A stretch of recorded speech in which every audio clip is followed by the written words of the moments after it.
have a bunch of birds in the bird or in the. Salthaven has gone through some changes. We've had to be adaptable. I mean, it's inevitable that things are going to change. It's just life, isn't it? And when COVID hit, it meant that we had to address that problem. There had to be some changes with the way we were doing things.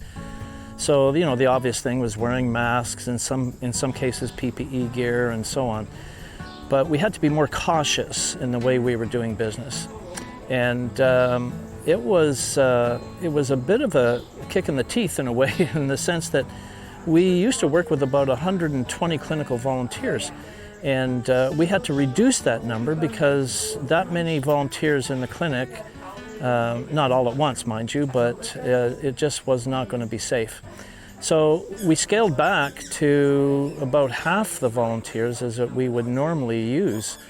And that meant working harder and differently, but we are in that flexibility mode now where I think we can handle almost anything. But the world is a changing place, and animals in the environment have to adapt, otherwise they don't survive. And Salthaven, in the same respect, is going to have to do the same thing. We're adapting to a changing environment, and both the climate change and pandemics and all that brings to the table.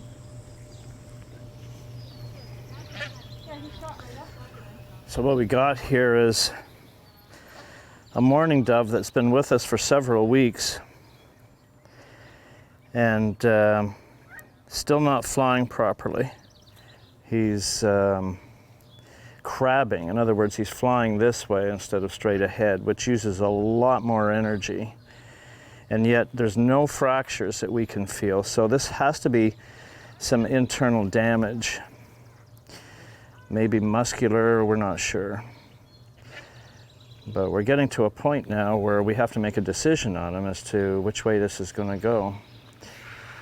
Just when you think he may have to be euthanized, he seems to make this burst of improvement. And our philosophy here is that if an animal is improving, that we'll continue to work with him. So what we just saw there, his first flight was definitely crabbing, and then the second flight, he was kind of up and away. So he just bought himself some time, I guess. This could be a old caracoid fracture, but we couldn't feel it.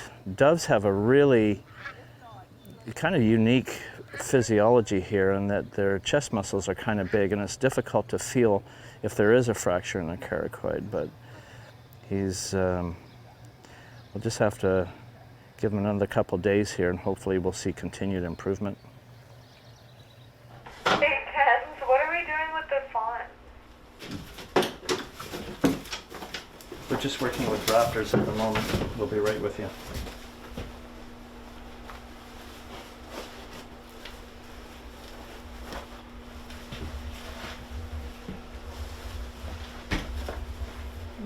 When I first started with wildlife rehabilitation, I was particularly taken by the birds of prey. They are just different. You know, they're like modern day dinosaurs. They have that dinosaur mentality about them, and yet they are so smart. And the other thing that was kind of intriguing is what they can really hurt you. You know, like a bald eagle has a gripping strength of almost 700 pounds per square inch. That'd be like somebody who weighs 700 pounds with 1 inch heel standing on your hand with all their weight on that 1 foot. That's going to leave a mark. So Turbo had a fractured manus, which is like the hand bone on a red tail. So he was in a wing wrap, so to keep the bone stabilized. He was in a wing wrap for about 7 days, and it's healed, which is great. So we're gonna get him out into a mews shortly. And we're just making sure that he's eating. It's a bit of a problem for him right now. But he is eating and doing a good job, which is great. He kind of is picky though. He likes to eat whatever he wants, so we have to try different things. But yeah, he'll be outside shortly to exercise that wing muscle and hopefully release in the future.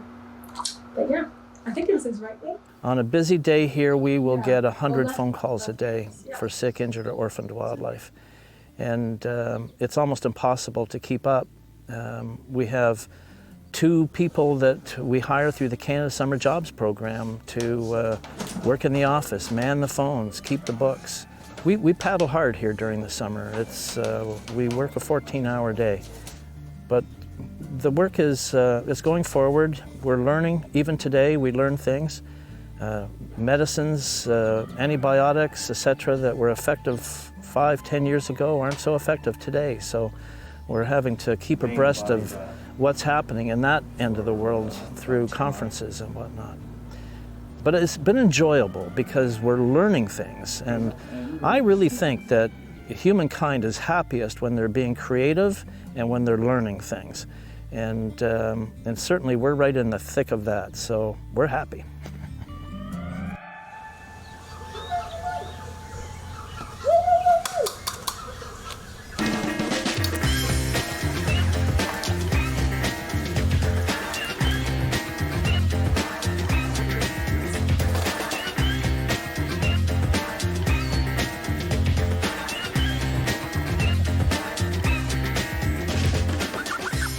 One of the biggest components of the Salthaven summer is the ducks and geese. It's so funny and it's fulfilling and it's time consuming, and the whole nature of it is that we watch them grow and develop through the summer. It is part of the reason why we have some of the volunteers that we have. Surprisingly, a lot of the ducks are actually orphaned or abandoned. Apparently the mother duck, as she's making her way to the next feeding area or pond, somebody gets behind, they can't jump a curve, they can't get through a fence. They keep going, and so kind-hearted Londoners in local area, they bring in the little darlings, and we group them according to development stage so that they get along and they recognize each other as ducks. We did have one incident this year, which is why we have so many. A mother duck was hit by a car, and she had 10 ducklings, and so a kind citizen brought those in, and so that brought us up to almost 30 ducks. And then the geese, again, it's usually an orphan, a late hatch or an abandoned. So we had a dozen geese that we've raised here, from little yellow fluffy things that walk like toddlers in tight snowsuits to geese that you see flying today. They all were orphaned or left behind, or something has happened and they're just brought in, except for one. One was had a severe injury with fishing line, so it had gouged through all of his neck, removed skin, feathers, everything, and he's healed really, really well here, and so he's number 13. He's lucky 13. It's quite entertaining. They definitely keep you on your toes for sure.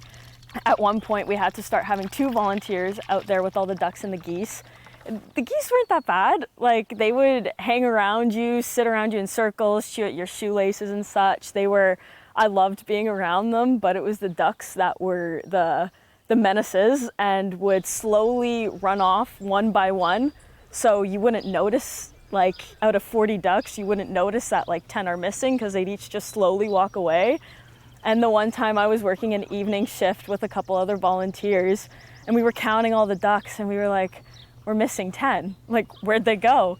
And so we went walking around the property. We found a couple back in the parking lot, and about 8 of them ended up in the ravine back there, swimming around. So Brian had to go into the creek with this giant net to get them all out, and it was quite the experience. It's everyone's favorite time of year, basically in the spring, when we get all of our baby ducks and geese. They're just little yellow fluffs, and they're everyone's favorite. And then they spend the whole summer here. So you kind of get to watch them as they grow. They go through kind of a ugly teenager phase where they're all awkward and, you know, their feathers are coming in and they look funny.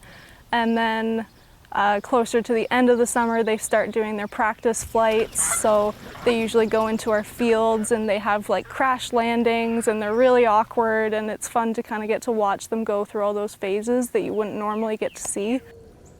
They're such a presence, the ducks and the geese, and they're fun and they're hilarious to watch. And you know, we have 10-minute timers to go and count the ducks, and you're trying to count this like moving herd of ducks and geese, and you have to start over 6 times. So it's an experience to work with them, and it's a really rewarding experience because the success rate with them is so high. They come out every day for 3 to 4 hour shifts so that they can graze, practice their bug chasing, learn how to find their own food, stretch their wings, stretch their legs. The reason we do keep them in the flight pen areas when they're young, it's for their protection, which is also why the volunteers have to supervise them out here. It's like herding cats or taking 80 teenagers on a field trip, or a toddler, like toddlers by the dozen. They are everywhere, and we do spend a lot of time corralling them for their own safety. I mean, they hear a hawk and they literally will sometimes run right to the volunteer. They will tilt their head and then come. So, and they know that that's shelter. We get bad weather, they start lining up. They want to be safe, they want to get out of the storm. It allows us to take care of them, and we can see them close up when they're out there. If we have to get one to treat an injury or anything, we've got them in the flight pen and we have easy access to them. And we teach them how to be birds because they don't have the parent bird to teach them how to be wild. So everybody, right from Brian to every last volunteer, is invested in the care and the well-being of the ducks and geese here. When we see them take their last flight of the season, it's always super emotional, and we miss them wholeheartedly just when they leave for the end of the season. Some years we've had them return because we band them at the end of the year so we can tell when they come back. They'll bring their babies with them and they're banded so we know they're ours. So that's kind of nice to see. When they start to just leave us, and they'll just someday decide that they're going, they just go, they're like, thanks, I guess, see ya. No goodbye, no nothing. They just go, they make the decision and they go, which is good. And we all have that sense of pride because having not come here, they would have been food for something, so.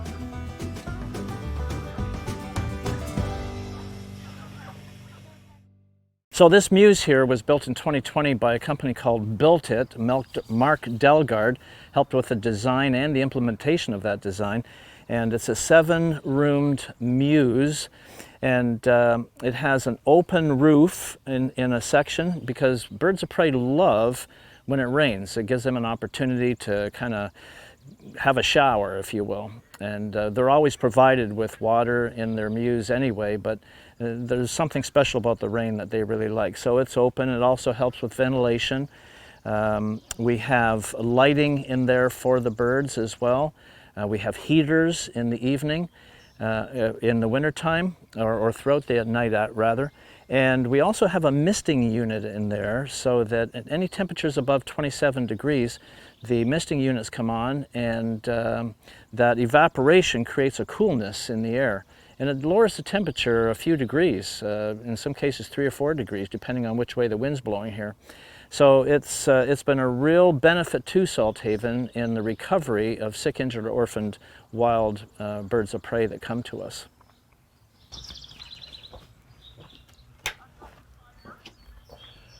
This is Shakoba. Shakoba is a female red-tailed hawk and has been with us for about 9 years now. We got her when she was just a couple of months old, and she is one of our education birds. She travels with us when we do personal presentations, and when the weather's good, we can fly her outside, and she has an opportunity to be in a natural environment. And she gets fed by hand in training once a day by our raptor crew, and she has quite a personality. This is our miracle baby here.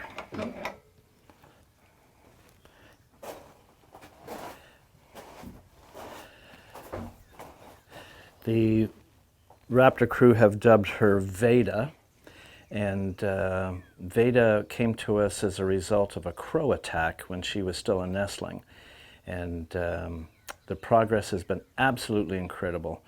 We have newspaper on the floor there because we're going to do a fecal sample and check for parasites, and this is what I've been waiting for right here. Yes, come on Veda, you can do it. Oh, she missed, darn it. She virtually had no skin on her head left whatsoever. The crows had picked her clean, and her right eye was totally closed, and we didn't think she'd ever see out of it again, but it has healed really, really nicely. And the big scab on her head fell off just about a week or so ago. And lo and behold, there was little feather follicles that were still intact underneath there, and she's starting to grow all those feathers back on her head again. So she's doing a remarkable job. We knew from the onset, because of all the hands-on work we would have to have with her initially, that there would likely be some habituation going on, especially because she's so young. And that we recognized that could be a problem, but we knew that she physically had to be fixed up first. And so that's what we did. We worked on that, and we will work on the habituation problem and hacking her out. In other words, getting her back into her natural environment gradually. We're looking forward to seeing her fly free again. So in here we have Thomas. And Thomas is a red-tailed hawk as well. He's a male.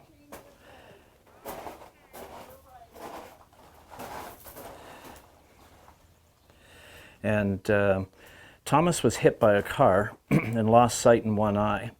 We know red-tailed hawks can survive in the wild with one eye, but usually that happens as a result of a cataract, and so they adjust their hunting ability according to what they can see, and it happens very gradually, so it usually works out for them. But in this case, where it happens suddenly and they lose the sight in one eye suddenly, they can literally starve to death because they're not able to catch food in the same way as they could before. So first of all, we had to overcome the head trauma, and we've done that successfully. And now we're teaching Thomas to catch food with only one eye. What generally happens is if they're chasing a rabbit or something and it moves into their blind side, they lose sight of it for a few seconds, and of course then the prey makes its getaway good. So we're teaching him to turn his head.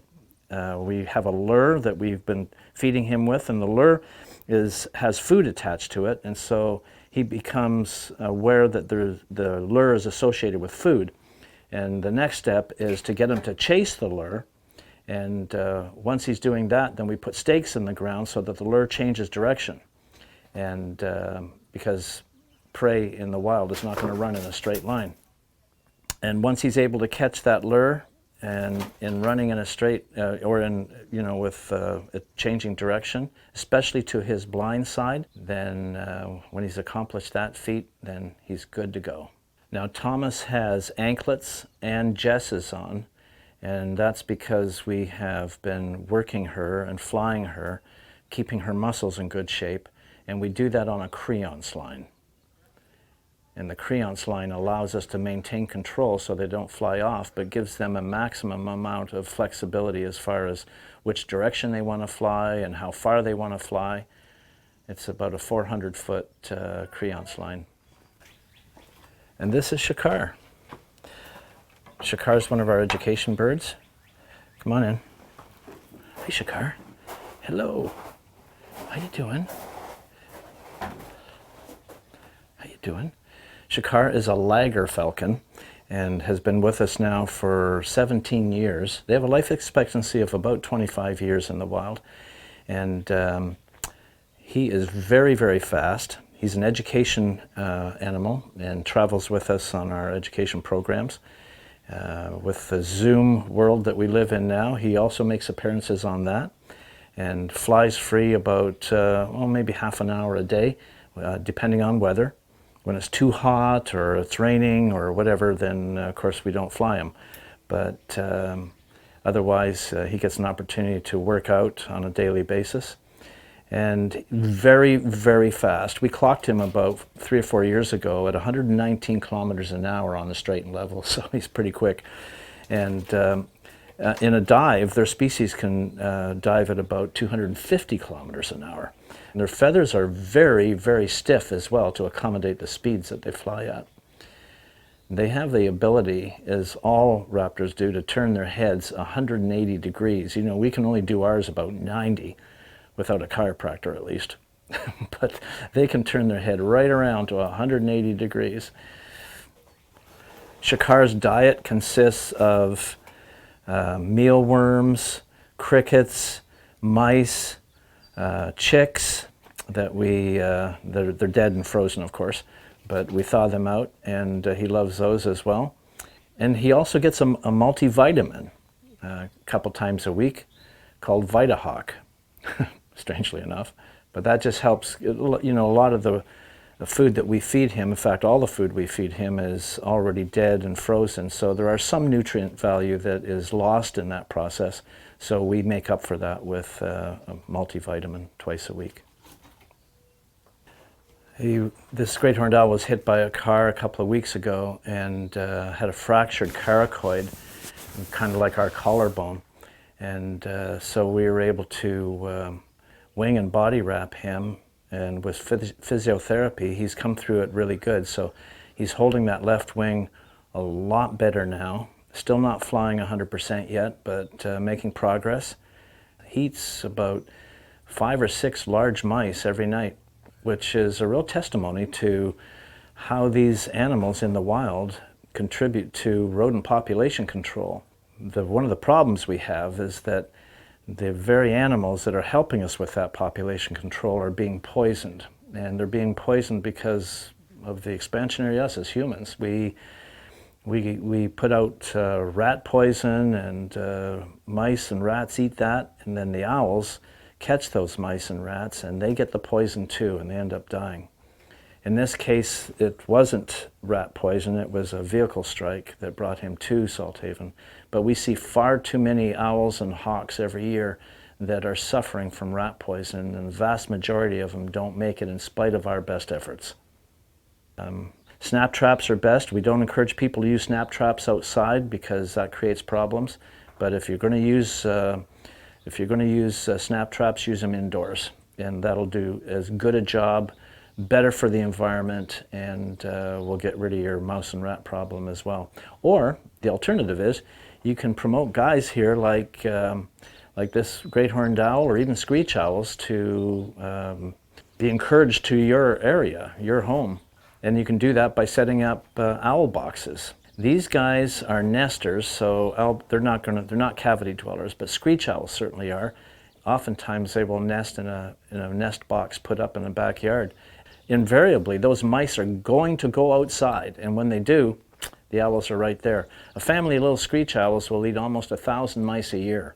That's amazing when you stop and think about it, and it's free. They don't send you any invoice, no bills, nothing, and you don't have to buy anything in order to control the mouse population. So it's something to think about. This is Spirit. It's okay. It's all right. Spirit, of course, is a bald eagle. He's been with us for about 9 years now. He, as a youngster, left the nest and in a snowstorm hit a power line, and a high-tension power line, and it took one of his wings. Normally, we would euthanize an animal like that, but Spirit, as his name implies, had a lot of spirit. So we decided to give him a job as a wildlife ambassador. So he comes out once a day. He's a non-flyer, but he enjoys being out. We walk in the woods with him, and he has a varied diet as well. Loves fish. So if there's any fishermen out there that are catching salmon or trout, we can sure use them. And he has jesses on as well, so that we can have him on the fist. But sometimes we just put him on the ground. He just follows us. He just walks. Bald eagles had a real problem in the wild back in the late 60s, early 70s with a pesticide called DDT. Devastated eagle and peregrine falcon nests. What happened was that the animals that were being caught as prey had ingested this DDT as well, and so when the birds were catching the prey, they would also ingest it, and so their eggs became very brittle in the nest, and the nests would fail. And so the eagle population in Ontario dropped off almost to nothing. They were endangered in some parts of Ontario, and certainly of special concern in others. But since the eradication of DDT in Canada and the United States, the eagle population is starting to regenerate here, and more people are seeing them in the wild now, especially here in southwestern Ontario. But the devious part of all that DDT is that in the United States, they're still manufacturing it and they're still sending it out to third world countries. Birds like bald eagles are migratory birds, of course, and so they get it down there or get it up here. It doesn't matter, but it's something that should be taken right off the market.